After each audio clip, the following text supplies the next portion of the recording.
The first light of dawn creeps over the rooftops of a Victorian town, painting the cobblestones in pale gold. The market square, usually reserved for the cheerful chaos of vendors and townsfolk, is already crowded with a different kind of anticipation. Men in soot-stained coats and women in threadbare shawls gather in tight knots, their breath clouding in the cold morning air. At the center of it all stands a makeshift auction block, nothing more than a wooden crate, but today it is a stage for humiliation and heartbreak. A woman, her face drawn and eyes hollow, stands with a rope halter draped over her shoulders. Her husband, jaw clenched and gaze fixed on the ground, holds the other end. Around them, the crowd murmurs, some with curiosity, others with barely concealed glee. Children peer between adults' legs, wide-eyed at the spectacle. The town crier's voice rings out, announcing the sale as if it were livestock or a sack of potatoes. Bidding begins, and the woman's fate is bartered in shillings and pints of ale. For the woman, every moment is a fresh humiliation. She is not just losing her marriage, she is losing her dignity, her home, and any hope of control over her own life. For her husband, the sale is both an escape and a public confession of failure. For the crowd, it is entertainment, a break from the monotony of daily struggle, and a reminder that in this world, respectability is as fragile as a whispered rumor. But beneath the noise and spectacle, darker questions linger. How did a society obsessed with propriety and family allow such a practice to flourish in plain sight? What desperation or cruelty could drive a man to sell his wife, and what did it mean for the women forced to endure it? As the auctioneer's hammer falls and the crowd disperses, the true cost of this ritual remains hidden in the shadows, waiting to be uncovered. Stay with us because the story behind the auction block is more disturbing and more revealing than you've ever imagined. To understand how wife selling could exist in the heart of Victorian England, we must first step into a world defined by rigid hierarchies and unyielding social codes. The Victorian era is often remembered for its grand architecture, scientific progress, and the polite manners of its upper classes. But beneath the surface, it was a society obsessed with appearances, where respectability was both a shield and a weapon. Every family, from the wealthiest aristocrat to the poorest laborer, was measured by its ability to conform to the ideals of order, discipline, and moral uprightness. At the center of this world stood the institution of marriage, a sacred bond, but also a contract of property and power. For men, marriage was a means of securing lineage, labor, and social standing. For women, it was often the only path to security, but it came at the cost of autonomy. Legally, a married woman was not her own person. Under the doctrine of coverture, her identity was subsumed by her husband's. She could not own property, sign contracts, or even have custody of her own children. Her body, her labor, and her reputation belonged to her husband, and the law was clear. A wife was, in many ways, a man's possession. This legal and social framework created a world where women's lives were tightly controlled, and where the consequences of stepping outside the bounds of respectability could be devastating. Divorce was nearly impossible for the poor and scandalous for the rich. Separation, when it happened, left women destitute and shunned. For working-class families, the pressures of poverty, unemployment, and overcrowding made domestic life a daily struggle.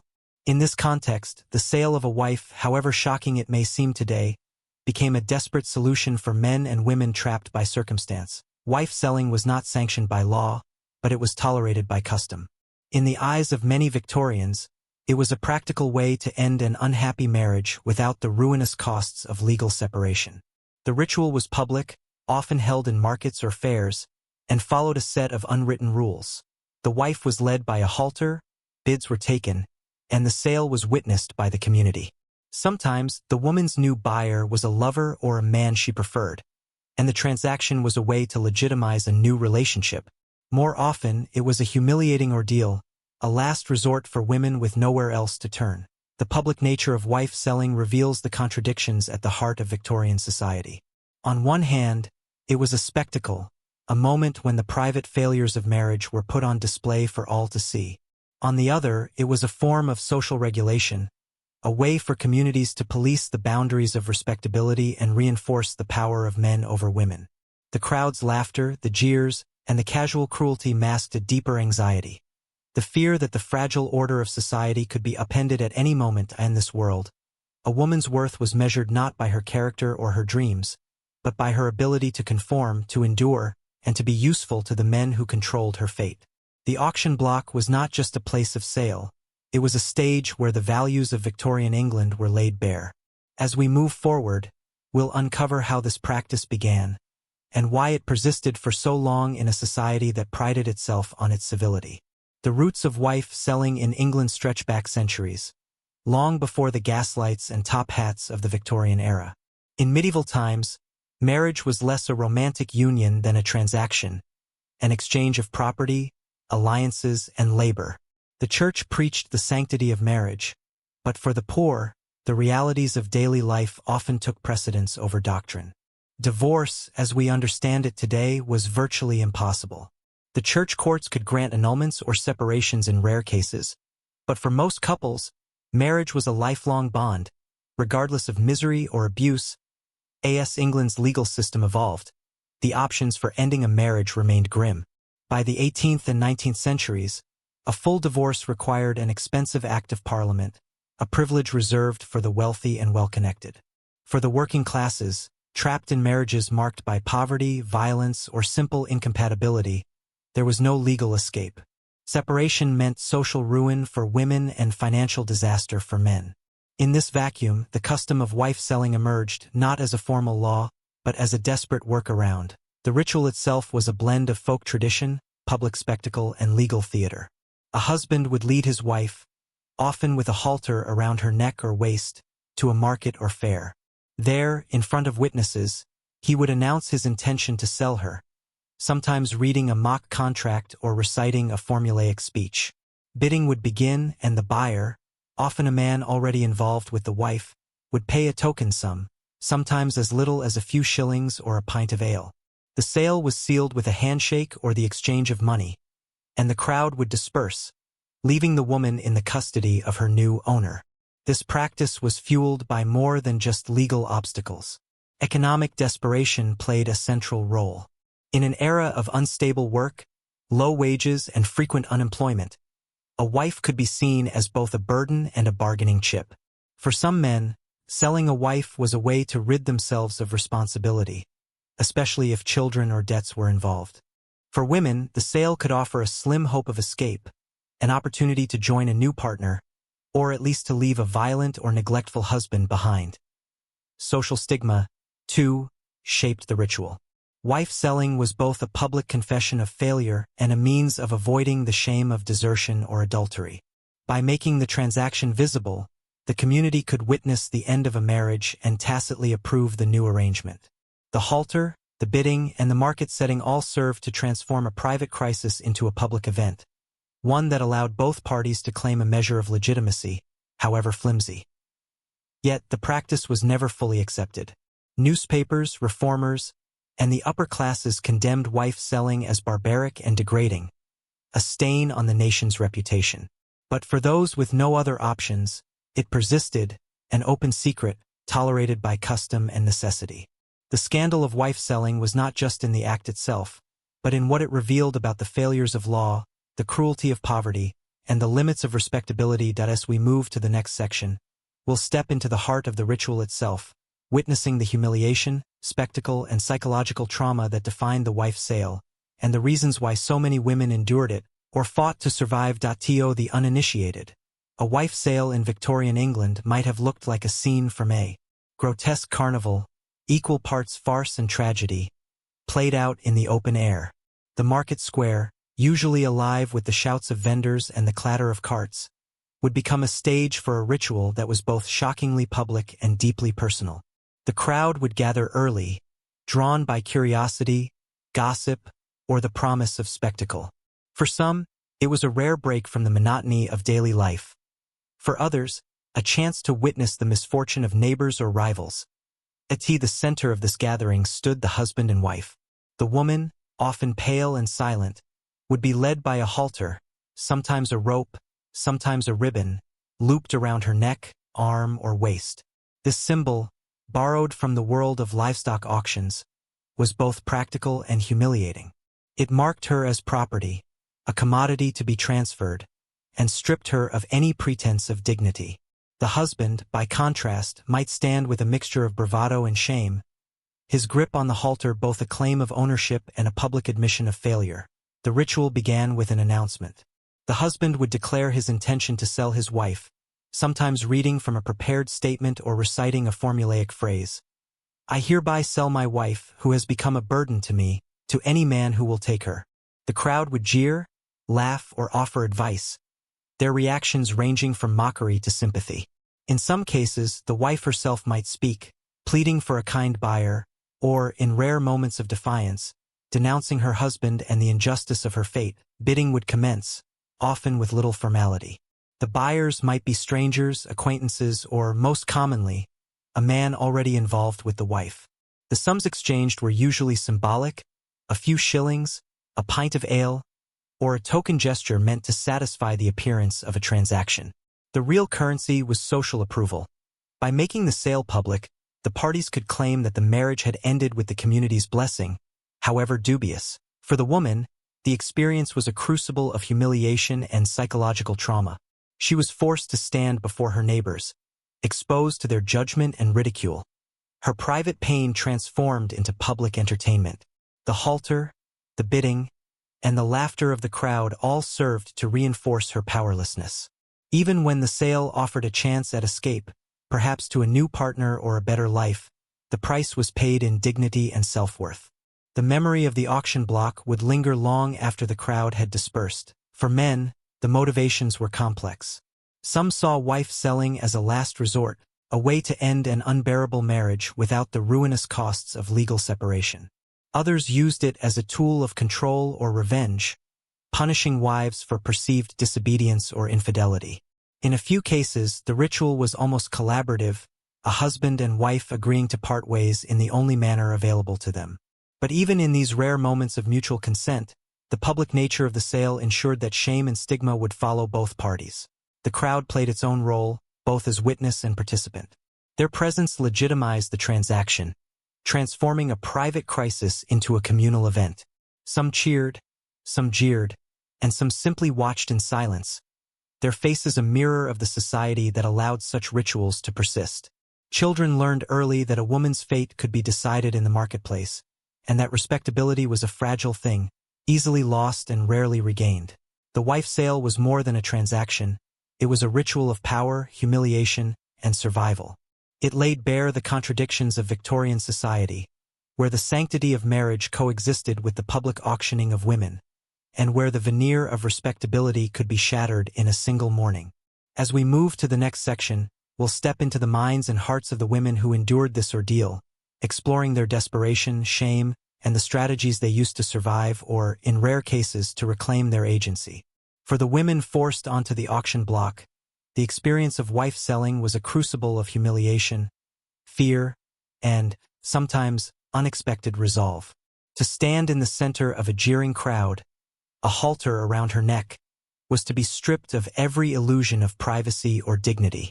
The market's cold morning air was nothing compared to the chill of being appraised like livestock. Her fate debated in shillings and sneers. Some women wept openly, their faces streaked with tears, as they pleaded for mercy or simply endured in silence. Others stared straight ahead, their expressions blank. As if already numbed by the ordeal, desperation was the common thread. For many wives, the sale was not a sudden betrayal but the culmination of years of hardship, poverty, violence, neglect, or the slow erosion of hope. Some had begged their husbands to let them go, knowing that the alternative was starvation, homelessness, or worse. In rare cases, a wife sale was a grimly negotiated escape. A woman might have a lover or protector waiting in the crowd, and the ritual became a way to legitimize a new union in the eyes of the community. But even then, the price was public shame and the knowledge that her reputation would never fully recover. The options for most women were few and bleak. Divorce was out of reach for all but the wealthiest, and even separation meant losing children, property, and any claim to respectability. Returning to her family was rarely possible. Parents and siblings, themselves struggling, might refuse to take her in, fearing scandal or financial burden. The workhouse loomed as a last resort, a place of misery and degradation. Against this backdrop, the auction block, awful as it was, sometimes offered the only hope of change, survival demanded both endurance and ingenuity. Some women learned to read the crowd, seeking out sympathetic faces or signaling to a potential buyer. A few managed to negotiate the terms of their sale, insisting on being sold to a particular man or refusing to go with a notorious brute. Others used the moment to make a statement, denouncing their husbands or the injustice of their fate in voices that rang out over the market square. These rare acts of rebellion were risky, but they sometimes won the respect, or at least the attention, of the community. Most, however, survived by retreating inward. They endured the ritual with stoic silence, focusing on the hope that anything would be better than what they were leaving behind. Some clung to small acts of defiance, a lifted chin, a steady gaze, a refusal to cry. Others found solace in the company of other women, sisters, friends, or even strangers, who offered comfort and solidarity in the aftermath. The bonds formed in these moments of crisis could last a lifetime, a quiet resistance to the forces that sought to break them. The psychological scars of wife-selling were deep and lasting. Many women carried the shame for years, haunted by memories of the crowd's laughter or the feel of the halter on their skin. Some rebuilt their lives, forging new families or finding work in distant towns. Others never recovered, their spirits crushed by the weight of public humiliation and private grief. Yet, even in the darkest stories, there are glimmers of agency, women who refused to be defined by their worst day, who found ways to survive, adapt, or even fight back. As we move forward, we'll turn our gaze to the men who sold their wives. What drove them to such desperate measures, and what price did they pay for their actions?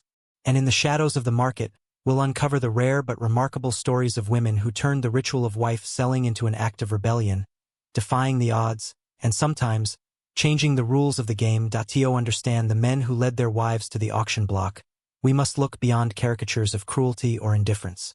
The motives behind wife-selling were as tangled as the society that produced them, rooted in a world where power, poverty, and desperation collided.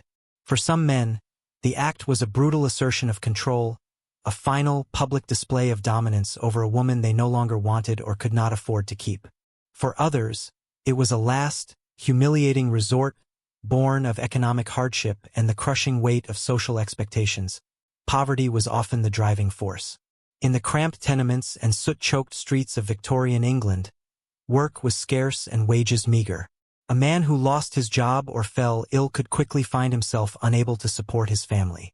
The presence of a wife, once a partner, now a perceived burden, became a source of anxiety and shame. The auction block offered a grim solution. By selling his wife, a man could rid himself of responsibility, perhaps even collect a small sum, and avoid the stigma of outright abandonment. In some cases, the sale was a mutual decision, a desperate attempt by both husband and wife to survive in a world with few safety nets. But economic motives were only part of the story. Social pressure played a powerful role. Victorian society prized respectability, and a failed marriage was a public mark of disgrace. For a man whose wife was unfaithful, unruly, or simply unwanted, the sale was a way to reclaim his reputation, to show the community that he was taking decisive action. The ritual itself, public, performative, and witnessed by neighbors, transformed private failure into a communal event, shifting blame and, in some twisted sense, restoring order. Yet, the psychological toll on men was real and often overlooked. The act of selling a wife was not always easy or triumphant. Many husbands stood on the auction block with downcast eyes, their faces etched with shame or regret. Some drank heavily before the sale, numbing themselves to the reality of what they were about to do. Others lashed out in anger, blaming their wives, the crowd, or the world for their predicament. The knowledge that they were exposing their family's misery to public scrutiny, and that their actions would be remembered and judged, weighed heavily on many. The consequences for men who participated in wife-selling were mixed. Some found relief, able to start anew or escape a marriage that had become unbearable. Others faced lasting stigma, their names whispered in the streets or recorded in the local press. In rare cases, the sale backfired, wives who found better lives with new partners, or communities that turned against the seller for perceived cruelty or injustice. The ritual, meant to resolve a crisis, often left scars that lingered long after the crowd had dispersed. Ultimately, the men who sold their wives were products of their time, shaped by poverty, patriarchy, and the relentless pressure to maintain control in a world that offered few choices. Their actions, however desperate or misguided, reveal the dark underside of Victorian masculinity, a world where power was both a privilege and a burden, and where escape often came at a terrible cost. As we move to the next section, we'll step back into the market square to examine the role of the community, the crowds who watched, the neighbors who judged, and the children who learned early that respectability could be bought, sold, or lost in a single morning. The wife sale was never a private affair. It unfolded in the heart of the community, transforming the market square into a theater of humiliation and judgment. Neighbors, friends, and strangers gathered not just to witness the transaction, but to participate in it, through laughter, gossip, or silent complicity. The crowd's presence was both a shield and a weapon, offering a veneer of legitimacy to the ritual while amplifying its cruelty. For many, the event was a form of entertainment. Children darted between adults' legs, wide-eyed at the spectacle. Vendors paused their calls to watch, and local wags cracked jokes at the expense of the couple on the block. The laughter and jeers masked a deeper discomfort, a collective unease at seeing the boundaries of respectability so publicly breached. In these moments, the community became both audience and judge, reinforcing the social order by making an example of those who failed to uphold it. Yet, not all responses were mocking. Some onlookers felt genuine sympathy for the women being sold, or for the families torn apart by poverty and desperation. A neighbor might offer a comforting word, a loaf of bread, or a place to stay for the night. In rare cases, the crowd intervened, refusing to allow a sale to proceed, or shaming a particularly cruel husband into relenting. These acts of kindness, though fleeting, were lifelines for those caught in the ritual's grip. Complicity, however, was the norm. The community's willingness to accept wife selling as a solution to marital breakdown reflected the limits of Victorian compassion. By witnessing the sale, neighbors could reassure themselves that the rules had been followed, that the shame was contained, and that their own respectability remained intact. The ritual allowed the community to police its boundaries, to punish those who strayed, and to reinforce the power of men over women. The impact on children was profound and lasting. Sons and daughters watched as their mothers were led away, their families broken in full view of the town. Some children were sold along with their mothers, others left behind to be raised by relatives or sent to the workhouse. The trauma of public separation, the whispers in the schoolyard, and the knowledge that their family's shame was common knowledge left scars that would shape their lives for years to come. For families, the sale was both an end and a beginning. Some women found new homes, new partners, or even a measure of happiness in the aftermath. Others struggled to rebuild, haunted by memories of the auction block and the loss of their children or community. The bonds of trust and solidarity that held neighborhoods together were tested, sometimes broken, by the spectacle of wife selling. Old friends became strangers, and the lines between victim and bystander blurred. Outrage, when it came, was often too little, too late. Reformers, journalists, and clergy condemned the practice in pamphlets and sermons, but their voices were often drowned out by the inertia of custom and the pressures of survival. The market square, once emptied, returned to its daily rhythms, the echoes of the sale fading into the background, until the next time a halter appeared, and the cycle began anew. As we move to the next section, we'll turn our attention to the law, the courts, the police, and the uneasy boundaries between custom and justice. What happened when the authorities intervened or looked the other way? And what does this reveal about the limits of Victorian morality and the hidden violence at the heart of respectability? In the shadowy world of wife selling, the law was both everywhere and nowhere. Officially, the practice had no place in the statutes of Victorian England. There was no legal code that sanctioned the sale of a wife, no court that recognized the transfer of a woman as property. And yet, for decades, the ritual persisted, openly, brazenly, and often with the tacit approval of those charged with upholding the law. The legal gray area was a product of both tradition and convenience. For centuries, English common law had treated women as the property of their husbands, their rights subsumed under the doctrine of coverture. While the courts might not have recognized a wife sale as a legitimate contract, they were equally reluctant to intervene in what was seen as a private, domestic matter.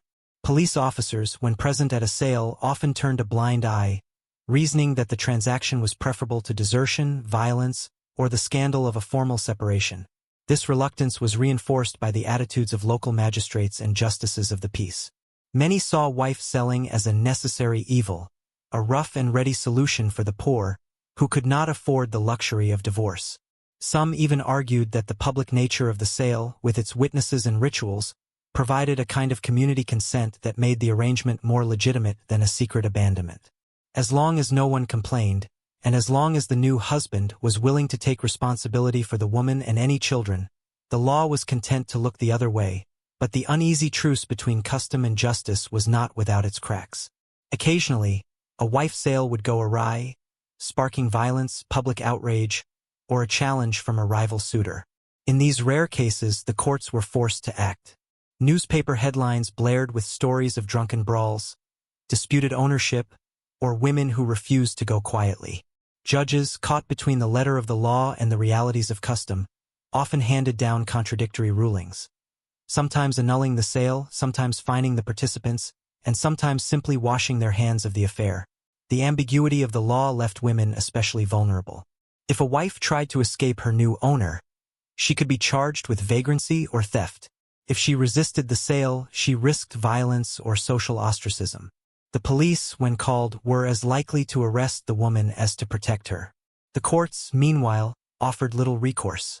Even when reformers and journalists decried the practice, their calls for change were met with indifference or outright hostility from those who saw wife selling as a harmless relic of the past. Yet, the rare cases that did make headlines had a powerful effect. They exposed the contradictions at the heart of Victorian justice, forcing the public to confront the gap between the ideals of law and the realities of life. They also provided a platform for women's voices, testimonies of humiliation, resistance, and, sometimes, triumph. These stories, though few, planted the seeds of reform and challenged the complacency of a society that preferred not to see. But what finally brought the practice to an end? Who were the reformers, the rebels, and the survivors who fought to close the market for good? And what scars did wife selling leave on the families and communities who lived through it?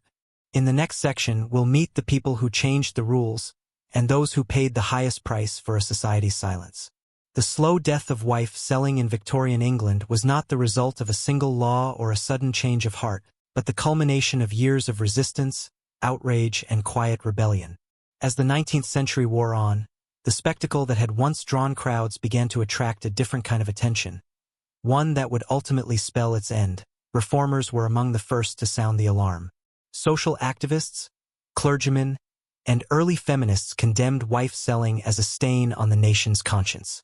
They wrote pamphlets, delivered sermons, and lobbied Parliament, arguing that the practice was not just a relic of barbarism but a symptom of deeper injustices: the legal subjugation of women, the cruelty of poverty, and the failure of the courts to protect the vulnerable. Their voices, once dismissed as shrill or radical, began to find an audience among the growing middle class, who saw wife selling as an embarrassment to Britain's image of progress and civility. Journalists played a crucial role in turning the tide. Sensational stories of wife sales, complete with lurid details and heart-wrenching testimonies, filled the pages of newspapers from London to Manchester. Reporters exposed the hypocrisy of a society that preached family values while allowing women to be auctioned like cattle. Some even attended sales in disguise, documenting the humiliation and despair of the women involved. These stories shocked readers, sparked debate, and forced the public to confront the reality behind the rumors. But the most powerful resistance came from the women themselves.